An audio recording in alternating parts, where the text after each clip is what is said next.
Hey, what's up dudes? Welcome back to the channel and welcome back to another Dead by Daylight video. Today we're talking about the anniversary chapter for Dead by Daylight. It's coming up here in a few months. It'll be, of course, a couple of months after this upcoming Ringu chapter. So I think we can start talking about it, as there already has been some news come out for it, which we're actually going to talk about in this video. Now, most of this video, aside from this, small, I will admit, small news, is pure speculation, and what we're speculating on, FNAF possibly being the anniversary chapter, there isn't any new information. We're not covering any new ground. There hasn't been any substantial leaks or anything to do with FNAF being the anniversary chapter. We're basically just reaffirming everything that we already know, going over it probably one more times before the anniversary chapter hits, depending on the information we actually have up until that point. But I really just wanted to give my opinion on this because a lot of people are asking about it. So let's go ahead and jump into the news first and then into the speculation. So the news, this of course comes from dbdleaks, the most reliable source for pretty much anything Dead by Daylight news related. And they say anniversary event is under development. It will introduce anniversary tome with additional lore to unlock, as well as cosmetic rewards. Tome consists of 2 levels, so think the Halloween event basically. It looks like they are going out for this anniversary event. They did hear us when it came to the previous anniversary event, as it was the same as the year before that, so it looks like they are innovating in the same way that they did with the Halloween event, which is honestly nice. And depending on what the chapter actually ends up being, we do more than likely know that it will be licensed, but depending on what it is, possibly that's what the tome consists of. We get extra skins for whatever chapter that is, killer, survivor, more than likely killer and survivor, something around in there. So we'll see on that. But now we get into the actual speculation. Real quick, before we go pure speculation, I do want to go over what we do know. Now, do keep in mind this is from Leaks by Daylight, so I've heard a lot of mixed things about them. I personally haven't had a bad experience. All the information that I've seen that they posted has been legitimate, albeit, other sources posted it first, but that's neither here nor there. It's been legitimate.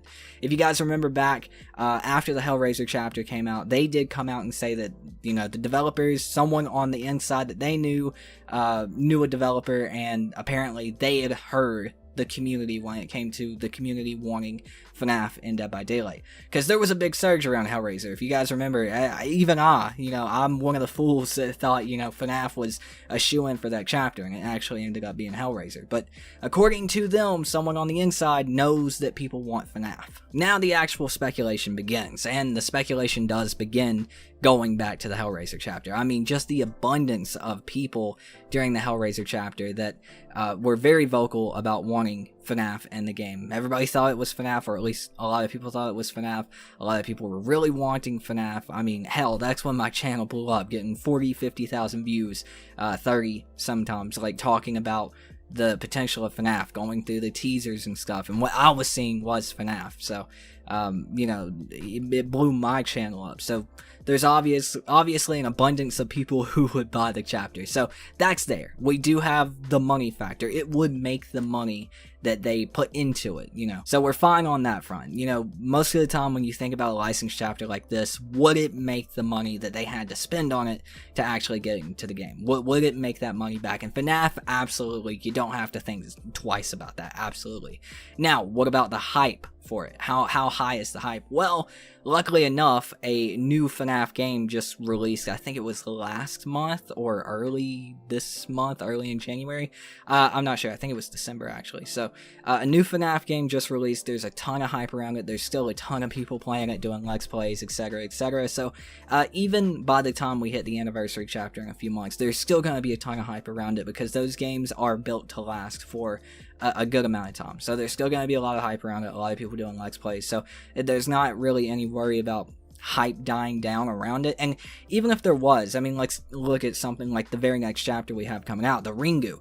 It's not even based on the American version of the Ring, so that already lessens the amount of people that actually know specifically what that iteration of the character or story is. So there's not a ton of hype around that. There's not a lot of people that know specifically what that is, and there are some people like myself who are learning or did learn specifically what that was, but there's a lot of people that don't know and really don't care to know and aren't that excited about it. So we don't really have to worry too much about that or think too much about that. So hype factor is not necessary, but it's definitely there for FNAF, and it will still be there for FNAF. You know, as far as anything else really could go, devs talking about it, the devs have talked about it before. We've covered that in previous videos, but they haven't said anything recently.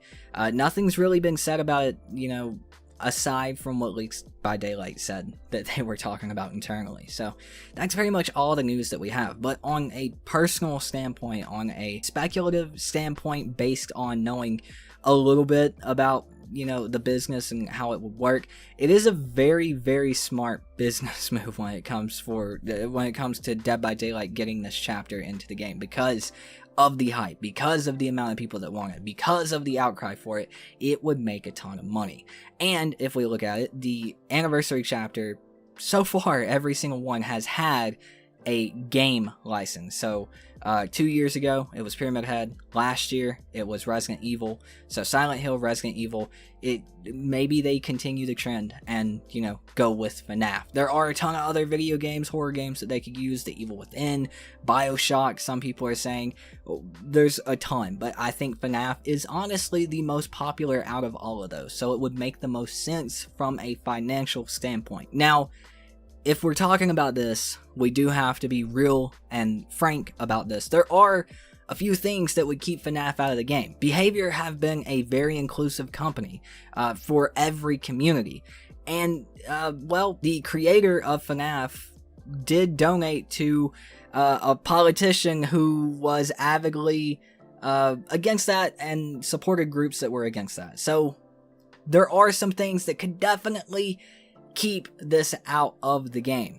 I've seen some other creators who I'm not going to name, who have said they would think about dropping the game if FNAF came in because of the creator of FNAF, because of him donating to that politician, because of, I guess, his stance on it, him being a hardcore Christian. So there's definitely some things that could keep this out. Now, granted, the creator, Scott, did step down, apparently, so he is not in control of the license of the property anymore. He still is receiving money, and that is something that people have pointed out, but maybe with new management, new people running it, new people behind it, maybe people could be a little bit more open to it coming in. And I'm talking developers, I'm not talking community, because there's always going to be people against it, and there's always going to be people for it. You know, bias is real. But that could definitely be something that keeps FNAF out of Dead by Daylight. But I don't know if it will, seeing as Scott stepped down. It's a really weird thing. It's a very fine line you have to tread, and I'm honestly not sure. Dead by Daylight Behavior haven't been too open about their stance on that, about previous creators. I do know that we're probably never going to get a Jeepers Creepers license, which I'm okay with and very happy about, because that is someone who still receives money, and well, he did things to kids, and I don't want that shit getting supported whatsoever. So yeah, I mean, I guess, you know, you could take that standpoint for FNAF too, and I could see that being very, very reasonable and understandable. But we'll have to see. Personally, I think it has a good chance, depending on the developer standpoint. From a financial and business standpoint, it makes a ton of sense, and I guess we'll really just have to see. Regardless, I'm excited. I'm excited for the Ringu chapter to see what they do with that, and, you know, the anniversary chapter is right after that, after the next mid-chapter patch. So I want you guys to let me know what you think in the comments down below. Do you think FNAF is a shoe-in for the anniversary chapter, or do you think they'll go another direction with another horror game if they stick to the game licenses? Let me know in the comments down below. Very interested to hear what you guys have to say, but that's going to do it for me today, dudes. Thank you so much for watching. My name is Tooten. I've been your host, and I'll see you dudes next time. Peace out.